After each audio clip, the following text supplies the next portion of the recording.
They say life's like this, so you have a relatively calm time, no adversity, and things come along like a cascading waterfall. Adversity. In that moment,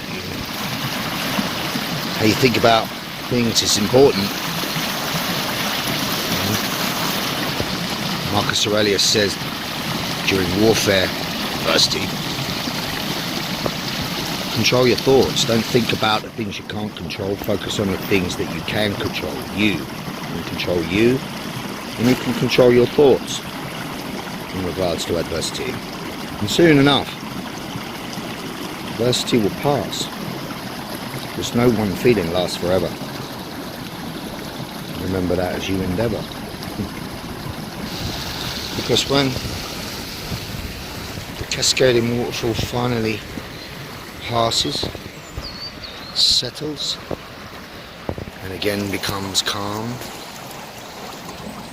really this time it's deeper with wisdom. The lesson was the waterfall. The lesson was the adversity. Adversity of all kinds.